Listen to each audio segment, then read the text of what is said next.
ಯೂಟ್ಯೂಬಲ್ಲಿ ಹಾಗೆ ಇನ್ಸ್ಟಾಗ್ರಾಮ್ನಲ್ಲಿ ತುಂಬಾ ವೈರಲ್ ಆದಂಥ ರೆಸಿಪಿ ಇದು ಎಷ್ಟು ಮಾಡೋದಕ್ಕೆ ಸುಲಭನೋ ಅಷ್ಟು ರುಚಿ. ಇವಾಗ ಬೆಂಗಳೂರಿರೋ ವೆದರಿಗಂತೂ ಒಂದು ಗ್ಲಾಸು ಬಿಸಿ ಬಿಸಿ ಕಾಫಿ ಜೊತೆಗೆ ಸಾಯಂಕಾಲ ಸ್ನ್ಯಾಕ್ಸ್ಗೆ ಇದನ್ನು ಮಾಡಿಕೊಟ್ಬಿಟ್ರೆ ನಾನ್ ಸ್ಟಾಪಾಗಿ ಹೋಗ್ತಾ ಇರುತ್ತೆ. ನಮ್ಮನೇಲಂತೂ ನನ್ನ ಮಕ್ಕಳು ನಮ್ಮ ಯಜಮಾನರು ಎಲ್ಲ ತುಂಬಾ ಇಷ್ಟಪಟ್ಟು ತಿಂದರು. ಇದು ಬಂದು ಕಾಸರಗೋಡಿನ famous masala chakli. Welcome back to my YouTube channel Kannada Kai Ruchi 24. ಈ ಮಸಾಲ ಚಕ್ಲಿನ ಹೇಗೆ ಮಾಡೋದು ಅಂತ ತಿಳಿಸ್ಕೊಡ್ತೀನಿ ಬನ್ನಿ. ನಿಜವಾಗ್ಲೂ ಇದನ್ನು ನಾನು ಈ ರೀತಿ ಇರುತ್ತೆ ಟೇಸ್ಟ್ ಅಂತ ಅಂದ್ಕೊಂಡಿರಲಿಲ್ಲ. ಅಲ್ಟಿಮೇಟು ನೆಕ್ಸ್ಟ್ ಲೆವೆಲ್ ಆಗಿತ್ತು ಟೇಸ್ಟ್ ಮಾತ್ರ. ಇದನ್ನು ಮಾಡೋದಕ್ಕೆ ನಾನಿಲ್ಲಿ ಒಂದು ಮಿಕ್ಸರ್ ಜಾರ್ಗೆ ಸ್ವಲ್ಪ ಇಲ್ಲಿ ಖರ್ಜೂರನ ಹಾಕ್ಕೊತಾ ಇದ್ದೀನಿ. ನೋಡಿ, ಒಂದು 10 ರಿಂದ 12 ಖರ್ಜೂರ ಇದೆ, ಇಲ್ಲಿ ನಾನು ಹಾಕ್ಕೊಂಡಿದ್ದೀನಿ.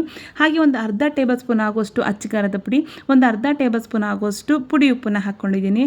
ಹಾಗೆ ಸ್ವಲ್ಪ ಇಲ್ಲಿ ನೀರನ್ನು ಸೇರಿಸ್ಕೊತಾ ಇದ್ದೀನಿ. ಓಕೆನಾ, ನೀರು ನಿಮ್ಗೆ ಎಷ್ಟು ಬೇಕೋ ನೋಡ್ಕೊಂಡು ಸೇರಿಸ್ಕೊಳ್ಳಿ. ಹಾಗೆ ಇಲ್ಲಿ ಒಂದು ಅರ್ಧ ಹೋಳು ನಿಂಬೆಹಣ್ಣನ್ನು ಹಾಕ್ಕೊತಾ ಇದ್ದೀನಿ. ನಿಂಬೆಹಣ್ಣಿನ ಜ್ಯೂಸನ್ನ ಒಂದು ಅರ್ಧ ಹೋಳು ನೋಡಿ ಈ ಥರ ಹಿಂಡ್ಕೊತಾ ಇದ್ದೀನಿ. ನಿಜವಾಗ್ಲೂ ನಿಂಬೆಹಣ್ಣನ್ನು ಮಾತ್ರ ಸ್ಕಿಪ್ ಮಾಡಲೇಬೇಡಿ, ಟೇಸ್ಟು ನೆಕ್ಸ್ಟ್ ಲೆವೆಲ್ ಕೊಡುತ್ತೆ ನಿಂಬೆಹಣ್ಣು ಫ್ಲೇವರು. ಇಲ್ಲಿ ನೋಡಿ ನಾನು ಇದನ್ನ ಫೈನ್ ಪೇಸ್ಟ್ನ ಮಾಡ್ಕೊತಾ ಇದ್ದೀನಿ. ಫೈನ್ ಪೇಸ್ಟ್ ಆಗಬೇಕು. ಓಕೆನಾ, ಇಲ್ಲಿ ಒಂದು ಬೌಲ್ಗೆ ನಾನಿಲ್ಲಿ ಚಕ್ಲಿನ ತೊಗೊಂಡಿದ್ದೀನಿ. ಇದು ಸುಮಾರು ಒಂದು ಸ್ಮಾಲ್ ಸೈಜ್ ಚಕ್ಲಿ, ಇದು ದೊಡ್ಡ ಸೈಜ್ ಅಲ್ಲ. ಯಾವ ಥರ ಬರುತ್ತೆ ಅಂದರೆ ಒಂದು ಚಿಕ್ಕ ಚಕ್ಲಿ.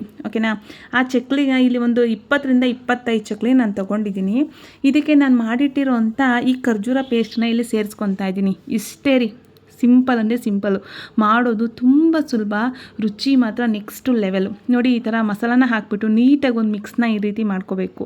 ಮಾಡಿಕೊಂಡು ಬಿಸಿ ಬಿಸಿ ಒಂದು ಕಪ್ಪು ಕಾಫಿ ಜೊತೆ ತಿಂತಾಯಿದ್ರೆ ಬೈಟು ಕೂಡ ಸೂಪರಾಗಿರುತ್ತೆ. ನಮ್ಮ ಮನೆಯವರಂತೂ ತುಂಬ ಇಷ್ಟಪಟ್ಟರು. ನಿಜವಾಗ್ಲೂ ನೀವು ಒಂದ್ಸಲ ಟ್ರೈ ಮಾಡಿ ಹೇಗೆ ಬಂತು ಅಂತ ತಪ್ಪದೆ ನನ್ನ ಕಮೆಂಟ್ ಸೆಕ್ಷನಲ್ಲಿ ಕಮೆಂಟ್ ಮಾಡಿ. ತುಂಬಾ ವೈರಲ್ ಆದಂಥ ವಿಡಿಯೋ ಮಾಡೋದಂತೂ ತುಂಬ ಸುಲಭ, ಅತ್ಯಂತ ರುಚಿಕರ. ಓಕೆನಾ, ವಿಡಿಯೋ ರೆಸಿಪಿ ಹೇಗಿತ್ತು ಅಂತ ನನ್ನ ಕಮೆಂಟ್ ಸೆಕ್ಷನಲ್ಲಿ ಕಮೆಂಟ್ ಮಾಡಿ. ನೀವೇನಾದರೂ ನನ್ನ ಚಾನಲ್ನ ಇವಾಗ ಫಸ್ಟ್ ನೋಡ್ತಾ ಇದ್ದರೆ ಪಕ್ಕದಲ್ಲಿರುವಂಥ ಬೆಲ್ ಐಕನ್ನ ಕ್ಲಿಕ್ ಮಾಡೋದು ಮಾತ್ರ ಮರಿಬೇಡಿ. Thank you so much. Love you all. Take care. Bye.